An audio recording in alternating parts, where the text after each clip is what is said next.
tráfico de drogas e lavagem de dinheiro. Operação da Polícia Federal cumpre mandados em Santa Catarina e em outros 4 estados do país. Tribunal do Crime. Polícia prende 12 pessoas envolvidas com pelo menos 14 assassinatos entre 2024 e 2025. A prisão domiciliar de Jair Bolsonaro. Governador Jorginho Melo divulga vídeo em solidariedade ao ex-presidente após decisão do ministro do STF, Alexandre de Moraes. O fim da exigência de autoescola para a obtenção da CNH. Proposta para baratear o custo da CNH gera debate entre instituições. Talento catarinense no triatlo. Nossos repórteres mostram o jovem triatleta catarinense que tem ganhado destaque internacional e é promessa para os Jogos Olímpicos de 2032.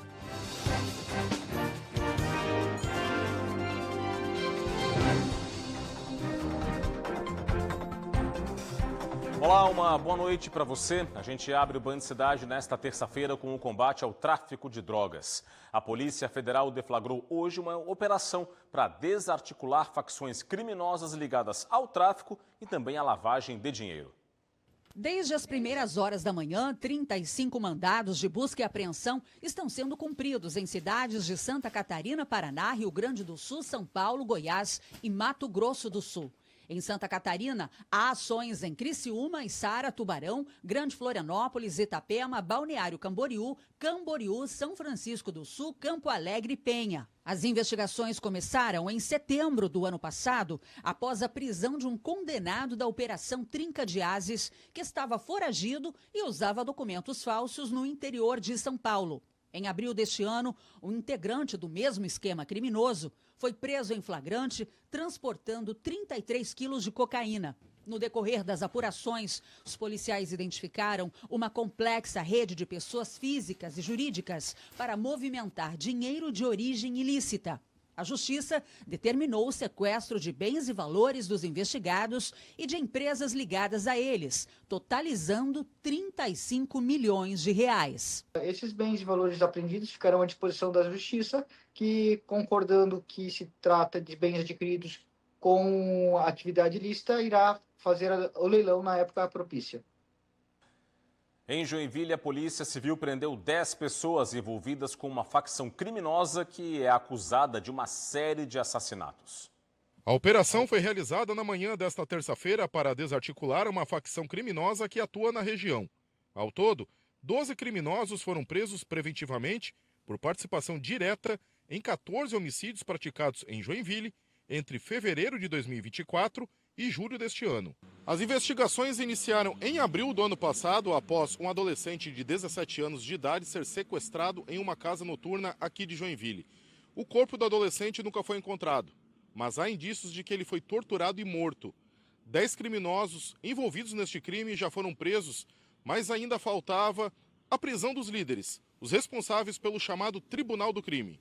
Ainda segundo a polícia, os assassinatos possuem ligação com disputa de território pelo tráfico de drogas e ainda há criminosos a serem presos que já estão com mandados de prisão expedidos pela Justiça. Tem mandados de prisões a serem cumpridos ainda dessa facção, né?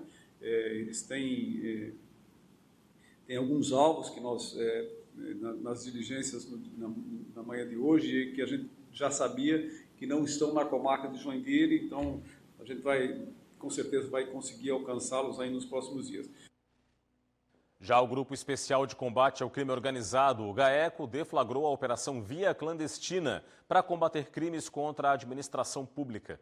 Os agentes do GAECO cumpriram 8 mandados de busca e apreensão nas cidades de Vargem, Campos Novos, Lages e São José. Foram apreendidos documentos e mídias relevantes para as investigações. Entre os alvos dos mandados está a ex-prefeita de Vargem, Milena Anderson Lopes, do PL. Ela foi alvo das buscas nesta quarta-feira. Segundo o Ministério Público Estadual, a prefeita na gestão 2021-2024 teria recebido propina para favorecer uma construtora em contratos de asfaltamento de vias públicas na cidade de Vargem. Além de Milena, outros alvos foram um empresário de uma construtora e endereços da empresa e da Prefeitura de Vargem. Os envolvidos são investigados pelos crimes de corrupção ativa e passiva.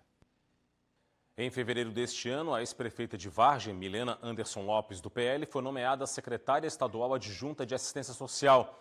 O governo do estado, em nota, informou que a investigação não envolve nenhuma ação do estado e que não foi notificado oficialmente.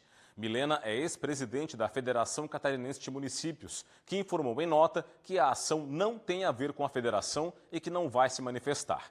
A prefeitura de Vargem ainda também não se manifestou sobre este caso. Olha, mistério em Santa Cecília, na Serra Catarinense. A Polícia Civil procura por uma jovem de 27 anos de idade que está desaparecida há 5 dias. Luziane Borges, de 27 anos, está desaparecida desde o dia 31 de julho. A mulher é vendedora em uma loja de roupas da cidade. Ela havia iniciado os estudos para o magistério e estagiava em creches do município. Luziane foi vista pela última vez quando voltava para a casa do trabalho em Santa Cecília. Desde então, a família não tem mais notícias da jovem. A Polícia Civil abriu inquérito para investigar o caso e pede ajuda da comunidade para localizar a jovem. Qualquer informação que você tenha sobre o caso poderá ser levada ao conhecimento da Delegacia de Santa Cecília. Temos convicção de que em breve todo o fato e dinâmica do desaparecimento de Luziane será devidamente esclarecido. Bom, e ainda ontem mesmo, o marido de Luziane foi preso pela Polícia Civil como suspeito no caso desse desaparecimento. Segundo a polícia, foram encontrados vestígios de sangue humano na casa, no veículo e nas roupas do homem, o que pode indicar que ele tenha envolvimento no desaparecimento. Agora a gente fala do balanço da Operação Fio Desencapado, que combate o furto e a receptação de fios elétricos em Florianópolis. Somente no primeiro semestre deste ano, pelo menos 10 estabelecimentos foram fechados pela Força Tarefa. As informações na reportagem de Gabriel Felipe. Mais de 7,5 toneladas de fios de cobre foram apreendidas em Florianópolis nos 6 primeiros meses de 2025. Foi o resultado da Operação Fio Desencapado, feita pela Prefeitura em parceria com a Celesc, companhias de telefonia e forças de segurança pública. Muitos comércios foram fechados e lacrados porque a SUSP, a Vigilância Sanitária, a Floran viram que estavam inadequados ou com a documentação ou com a questão do armazenamento inadequado de resíduos, de reciclados. Então, a gente, com essa operação conjunta, a gente conseguiu manter a ordem e dizer assim, olha, pode até tentar, mas tu não vai ter para quem vender. Um dos parceiros nas operações contra o furto de fios em Florianópolis foi o Ministério Público Estadual. A instituição convocou reuniões emergenciais com as forças de segurança e a administração municipal para traçar estratégias e diminuir os índices desse tipo de crime. Além disso, a partir do modelo implementado na capital, as atividades foram expandidas para toda a grande Florianópolis. Esses produtos de furto, além de serem comercializados em Florianópolis, também eram comercializados em São José, em Biguaçu. Em razão disso, passamos a fazer, então, reuniões, mobilizando as mesmas instituições e órgãos de segurança pública que faziam as operações aqui em Florianópolis para reproduzirem isso também nesses municípios que compõem a região metropolitana. O reflexo dessas ações é a redução dos furtos de fios na Grande Florianópolis. Desde março, segundo a Celesc, o número de casos caiu 50% se comparado aos meses anteriores. Mas é possível melhorar. Nós verificamos também nessas operações que existem também empresas que financiam essa rede criminosa. Então, essas empresas poderão ser o objeto, então, de uma nova etapa que poderá ser desenvolvida paralelamente a toda a continuidade dessas operações à frente desses estabelecimentos comerciais da região metropolitana aqui de Florianópolis. A seguir, o governador Jorginho Melo se manifesta sobre a prisão domiciliar do ex-presidente Jair Bolsonaro, decretada pelo ministro do Supremo Tribunal Federal, Alexandre de Moraes. E ainda hoje, projeto do governo federal pode acabar com a exigência de autoescola para a carteira de motorista. Assuntos para depois do intervalo aqui no Band Cidade. Fique com a gente.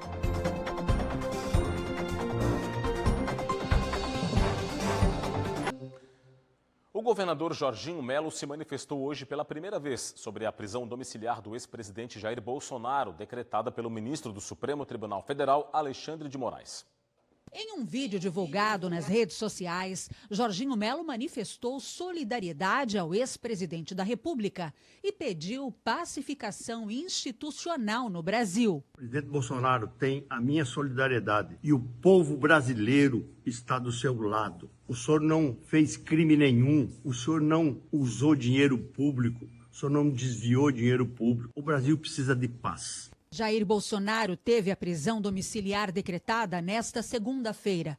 Segundo o ministro Alexandre de Moraes, Bolsonaro descumpriu pela segunda vez medidas cautelares impostas no inquérito que investiga o filho, Eduardo, por suposta tentativa de coação da justiça ao instigar o governo dos Estados Unidos a interferir em assuntos internos do Brasil. Bolsonaro está proibido de receber visitas, salvo dos advogados da ex-primeira-dama Michele e da filha do casal.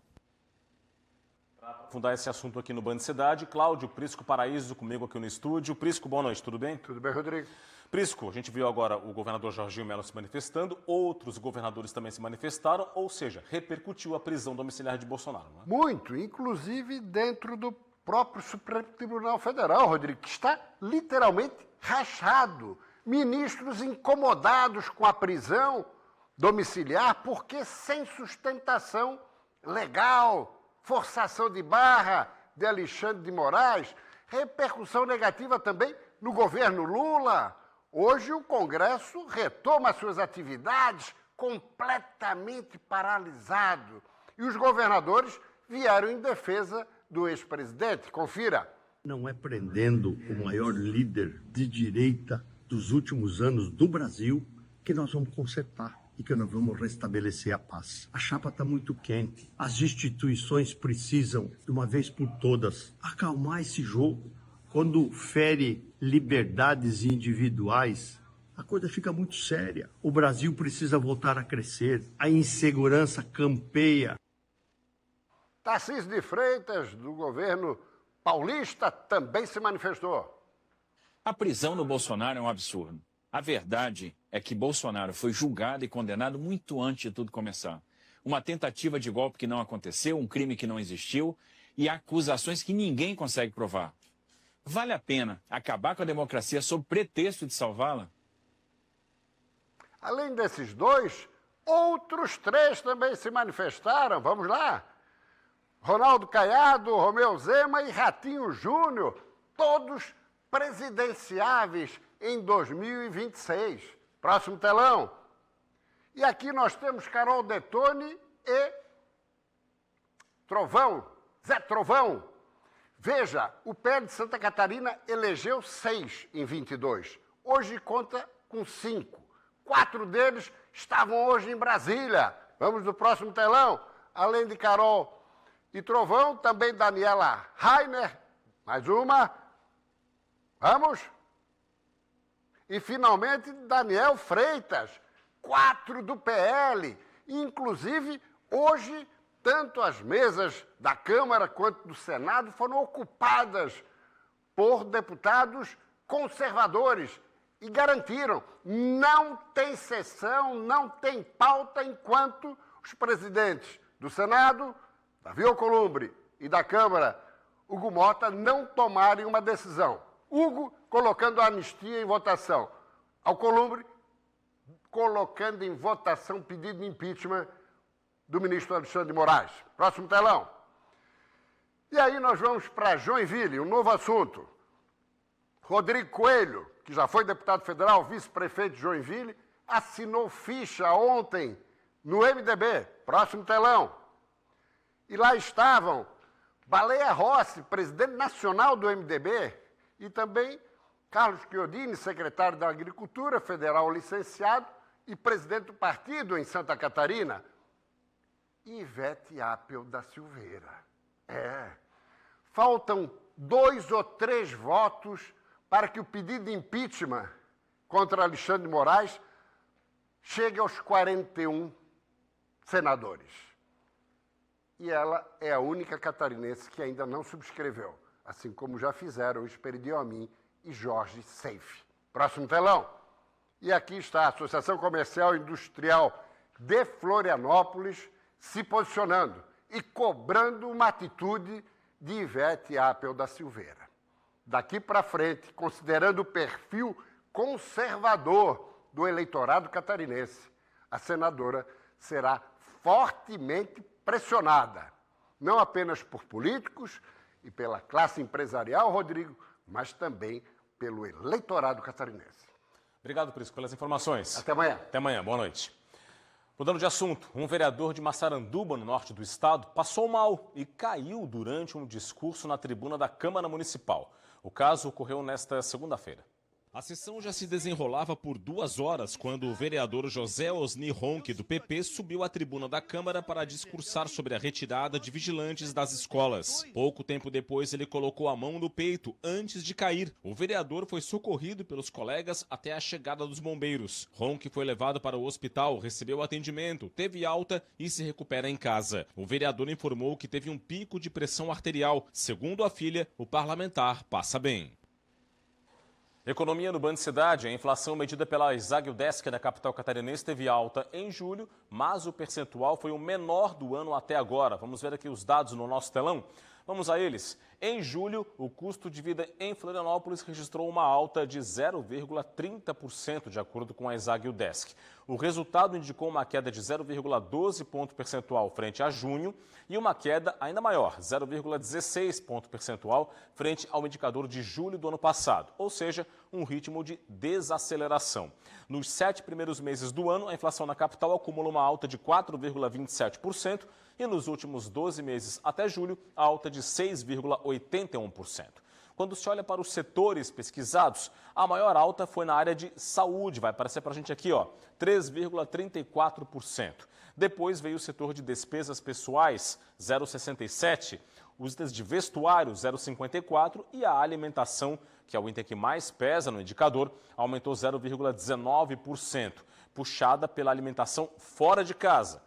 A alimentação em casa caiu 0,32%, puxada pelas fortes quedas de batata inglesa, cebola, abacaxi, laranja. As maiores quedas do indicador por setores foram em artigos de residência, 1,73%, impactada por móveis e eletroeletrônicos, e comunicação, 0,50%. Vale registrar sempre que o custo de vida reflete a variação de preços que incidem sobre orçamentos de famílias com renda de 1 a 40 mínimos e foi calculado com base na comparação de preços de 297 itens. O método de cálculo é o mesmo usado pelo IBGE para calcular o IPCA, que é a inflação oficial do país. A seguir no Band Cidade, nossos repórteres mostram um jovem triatleta catarinense que tem ganhado destaque internacional e já está de olho até nos Jogos Olímpicos de 2032. Os detalhes depois do intervalo. Até já!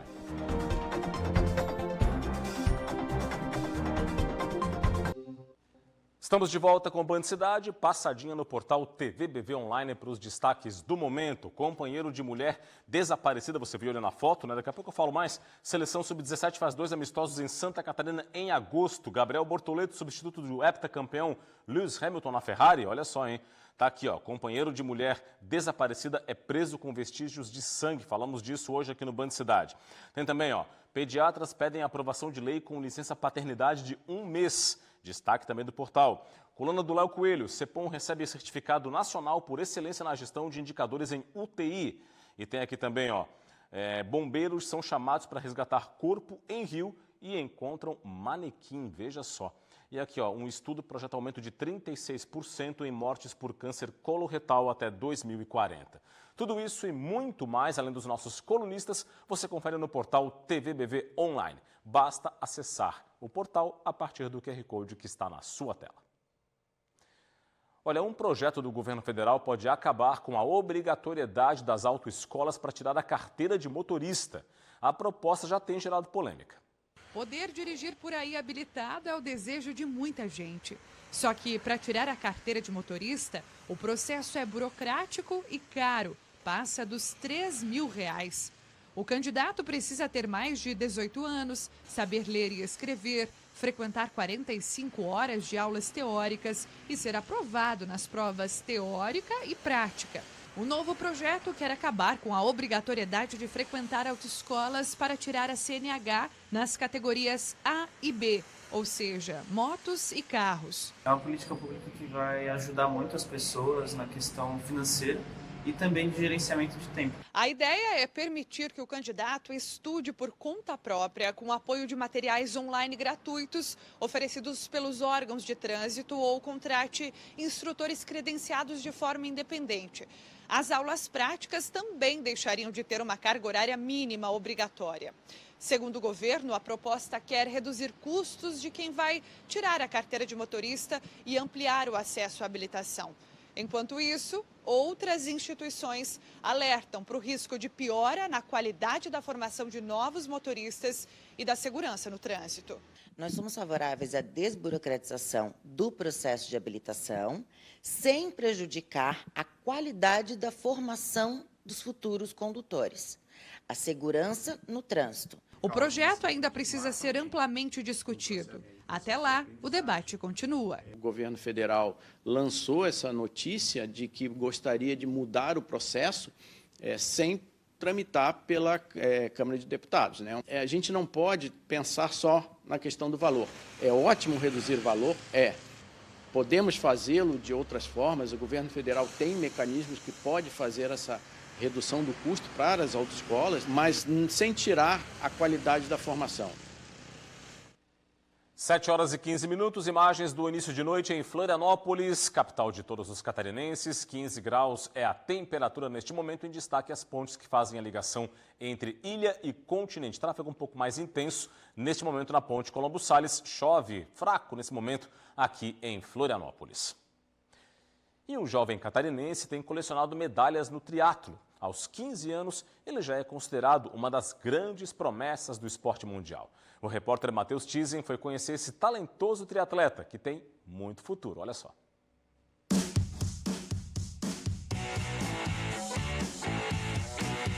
...750 metros de natação, 20 quilômetros de ciclismo e 5 quilômetros de corrida. Esse é o normal para Alejandro Ruanuc, manezinho de Florianópolis, mas criado em Garopaba, litoral sul catarinense. Ele tem só 15 anos de idade e já é apontado como uma das maiores promessas do triatlo brasileiro, com conquistas impressionantes no cenário nacional e internacional, representando Santa Catarina pelo mundo. Já foi 2 vezes campeão brasileiro infantil, vice-campeão brasileiro IAF, vice-campeão sul-americano IAF e vice-campeão pan-americano IAF. A paixão pelo esporte sempre existiu no Ale, que vem de uma família de atletas. A rotina do Alejandro é bastante puxada, treino, estudos, tempo livre, e para conseguir conciliar tudo isso, nada melhor que o apoio da família para conseguir conquistar os seus objetivos. Eu tento ser sempre a pessoa onde ele procura um conselho ou um acolhimento muito mais emocional do que técnico, né? Até porque eu fui um atleta, mas eu não sou um professor, né? Aos 15 anos, o Alejandro sonha alto no esporte e tem uma meta definida para o futuro: os Jogos Olímpicos de 2032, na Austrália. Só almejo isso e vamos pra cima, cara. Tem que chegar lá, começar primeiro pegar top 100 do ranking mundial, para começar a participar do circuito mundial de triatlon, que tem que estar top 100 do ranking, para depois começar a carreira olímpica, somar pontos e ir para Olimpíadas representando o Brasil. Boa sorte para o nosso Alejandro. E é isso, este foi o Band Cidade desta terça-feira. Para rever as nossas reportagens é muito simples. Acesse o portal TVBV Online e o QR Code já está na sua tela. Escaneie com seu smartphone e fique muito bem informado. Vem aí as notícias mais importantes do Brasil e do mundo no Jornal da Band. Para você de casa, um forte abraço, muito obrigado pela audiência, uma boa noite e a gente se reencontra aqui amanhã, logo depois do Brasil Urgente, com o Joel da Atena. Combinado? Tchau, tchau.